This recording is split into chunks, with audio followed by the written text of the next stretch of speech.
The court appearance involving accused killer Luka Magnotta just wrapped up in Montreal. Lawyers from both sides gathered to go over details of Magnotta's preliminary hearing, and the accused killer was indeed present, as was our senior QMI correspondent Brian Daly. He's live with us now on the line, and you were in that courthouse. So most importantly, right off the bat, I have to ask you what everyone's wondering is, how did Luka Magnotta look?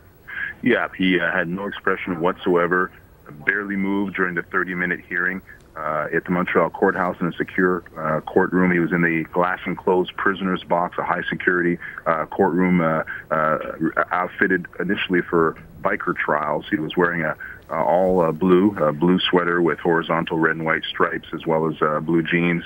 He was handcuffed. His hair was brown. Like I say, no expression whatsoever. All of the action was in the courtroom itself, where Crown Prosecutor Louis Boutillier, in English, by the way, because Mr. Magnotta is from the Toronto area, Crown Lawyer Boutillier outlined some of the witnesses he planned to call. He says he may have to call more than the initial plan of 15 witnesses, an indication of the complexity of this body parts case.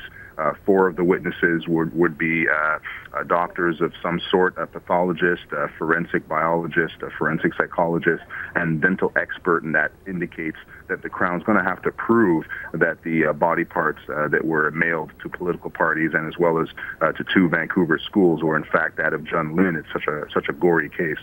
Brian, would you know whether Jun Lin's family was present? I mean, I know many of them live overseas, so perhaps friends then. No, we didn't see those individuals here, but the Lin family was planning to stay in Montreal for these several months since the funeral of Mr. Lin, which was held last summer. The plan was for them to remain in Montreal. They had been under the care of people at Concordia, which is where Mr. Lin studied computer science, as well as people at the Chinese embassy. But we did not see the Lin family. They had at previous court appearances, they had been in a side room well away from us. So it was an expressionless statue like Magnotta that you described, Brian, that was there. Did you see him corresponding at all, communicating at all with his lawyer? No, his lawyer is the one who did all the talking. So we're talking about potentially a trial as early as May. We had some indication, by the way, that it might not be till the fall. But if the preliminary hearing that starts on March 11th gets over with in a prompt fashion, we could be talking about a trial in May, and it would be a complete circus. There are going to be dozens of foreign reporters coming because of the international nature of this trial, and there will even be witnesses, if the Crown gets its way, witnesses from as far away as Europe, because Mr. Magnotta fled to Paris and then Berlin. So we could be talking about having police officers from Germany and France testifying, as well as a number of forensic experts.